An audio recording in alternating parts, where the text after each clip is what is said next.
mga bansa na walang araw? Posible ba ito? Anong gagawin mo kung isang araw ay hindi na dumating ang liwanag ng umaga sa ating bansa? Matutuwa ka ba dahil 24 oras ka nang matutulog dahil tulog is life? Sa video ito ay aalamin natin kung ano-ano mga bansa ang mga walang umaga ng ilang araw o buwan at tutuklasin din natin kung ano ang pamumuhay sa mga bansang walang araw at kung paano ito nangyayari. Kaya bago tayo magpatuloy ay pakipindot mo muna ang subscribe button at bell icon para palagi kang updated sa mga bago kong upload na video. Anong gagawin mo kung isang araw ay hindi na sumikat ang araw sa loob ng isang buwan? Magdidiwang ka ba dahil hindi mo na kailangan magpahid ng sunscreen sa balat tuwing lalabas? O baka anli tulog ang mangyari dahil madalas kang puyat? Sa maniwala ka man o sa hindi, ay mayroon talagang mga bansa na hindi sinisikatan ng araw matapos itong lumubog, kaya nakakaranas ang mga bansang ito ng 24 oras na gabi sa loob ng ilang buwan. Number 5. Sweden. Sa Sweden, kilala ang bansang ito sa magagandang tanawin magmula sa kabundukan at malinaw na mga lawa na perfect para sa mga nature lover at partikular na sa lugar ng Abisko sa Sweden na isang maliit na bayan at isang national park na nagpapamalas ng magandang tanawin na magbibigay ng pagkamangha sa lahat ng bibisita rito habang hindi pa sumasapit ang panahon kung saan ang umaga o araw ay hindi nasisikat sa loob ng isang buwan. Walang umaga sa bansang Sweden kapag sumapit na ang polar night.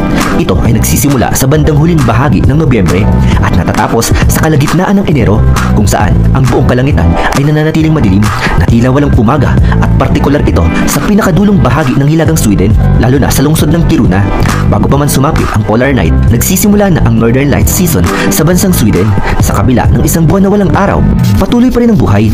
Marami ang nagka-camping, skiing at bumibisita sa mga sikat na pasyalan. Sa mga panahong ring ito, madalas sa loob sila ng bahay at umiinom ng mainit na tsokolate o simpleng pagkukwentuhan sa harap ng apoy na isang paraan upang hindi malumbay sa katahimikan ng taglamig at kawalang presensya ng liwanag ng araw. Number 4. Norway. Ang Norway ay isang bansa na matatagpuan sa Europe na napapalibutan ng mga kabundukan at katubigan. Kilala rin ang bansa sa dalawang kabaligtaran nitong natural na kaganapan na tinatawag na Land of the Midnight Sun at Polar Night. Sa panahon ng Polar Night, kahit tanghali na, ay nananatiling madilim ang kalangitan. Nangyayari ito kadalasan mula Nobyembre hanggang Enero, partikular na sa mga lugar na nasa loob ng Arctic Circle tulad ng Tromsø at Svalbard. Sa Svalbard, hindi sumisikat ang araw mula sa huling bahagi ng Oktubre hanggang kaligitnaan ng Pebrero na umaabot ng mahigit 100 araw na tuloy-tuloy na kadiliman. Bagamat madilim, nagiging tanawin naman ang Aurora Borealis na siyang nagbibigay ng kaunting liwanag sa kalangitan at ito ang isa sa mga inaabangan ng mga turista. Ang Polar Night ay hindi lamang isang panahon ng dilim, kundi isang panahon rin ng katahimikan, pagmumuni-muni at likas na kagandahan ng kalikasan sa gitna ng malamig na taglay ng panahong ito. Kahit walang araw o umaga sa Norway, ang mga Norwegians ay tuloy-tuloy pa rin sa pang-araw-araw na pamumuhay kahit 24 oras ang dilim sa bansa nila. Ito rin ang panahon upang maglibang at mag-enjoy sa cross-country skiing, ice skating at dog sledding, kaya hindi puro pagtulog ang nagaganap sa Norway sa panahon ng Polar Night. Number 3. Russia. Isa rin ang bansang Russia sa bansang walang umaga, ngunit bago sumapit ang 24 oras na gabi ay kilala ang bansang Russia sa mga nakamamangha nitong tanawin at mga pasyalan, lalong-lalo na sa panahon ng autumn season o panahon ng taglagas na nagbibigay ng kakaibang kulay na iyong ikamamangha. Alam mo ba na ang Russia ang pinakamalaking bansa o lupain sa buong mundo na siyang sumasaklaw sa Europe at Asia, na dahilan kung bakit ito tinawag na the largest country in the world?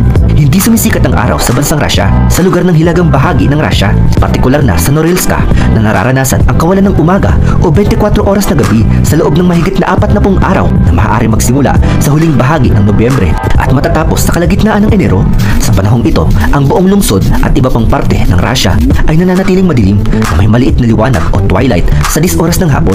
Sa kabila ng matinding dilim, ang mga residente ng Norilsk ay patuloy pa rin sa mga regular na gawain. Ang mga bata ay pumapasok sa paaralan, ang mga manggagawa ay nagtatrabaho pa rin, at ang mga pamilya ay nagsasama-sama sa loob ng tahanan, at ang mga lokal ay nag-e-enjoy din sa mga aktibidad tulad ng skiing, snowboarding at ice fishing.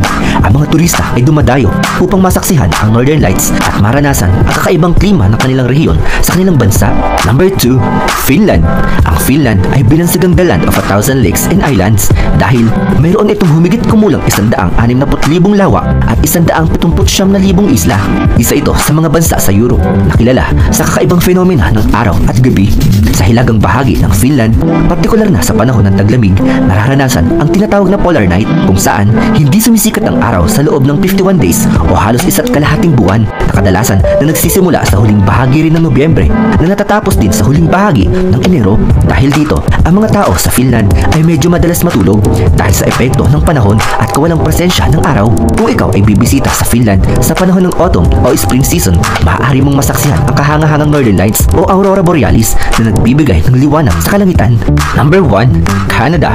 Tama ka sa iyong narinig dahil ang Canada ay nararanasan din ang kakaibang phenomenon na may kaugnayan sa liwanag at dilim. Ang Canada ay pangalawang pinakamalaking lupain sa mundo. Sa ilang bahagi ng Canada ay umuulan ng niebe sa ilang sandali ng panahon ng taon. Kung pupunta ka sa Northwest Territories ng Canada ay maaari mong maranasan ang walang umaga o walang humpay na gabi tuwing taglamig. Sa panahong ito at bahagi na ito ng Canada ay hindi sumisikat ang araw sa loob ng ilang linggo at maaaring umabot ng isang buwan depende sa lokasyon. Dahil dito maraming turista ang nalilito sa dilim at kadalasan na napapahaba ang kanilang pagtulog, lalo na kapag unang beses nilang naranasan ito.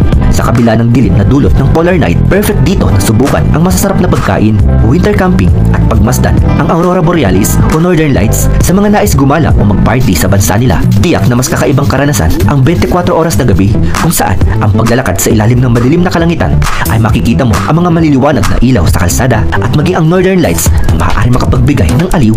Ngunit, bago matapos ang episode natin ngayon, ay bakit nga ba dumaranas ng walang patid na dilim ang mga bansang ito? Ang sanhi nito ay ang tinatawag na polar night na walang patid na kadiliman. Ayon sa siyensya, ito ay dahil kapag ang Earth ay napunta na sa posisyon ng winter solstice na nangangahulugang mas mahaba ang gabi kaysa araw. Ito ay sanhi ng axis ng Earth na nakatagilid at ang bahaging Northern Hemisphere ay nakatalikod sa araw. Dahil dito, ang itaas na bahagi ng Earth ay hindi nasisikatan ng araw na siyang dahilan ng pagkakaroon ng 24 oras na gabi o tinatawag na walang umaga na tumatagal ng mahigit isang buwan. Isang episode na naman ang natapos sa linggong ito. Hangat kong nabigyan kita ng mga ideyang makabuluhan. Kung ikaw ay may mga topic at katanungan na gusto mong mabigyan ng linaw, ay comment mo lamang yan at aking susubukang bigyan paliwanag ang iyong gusto maging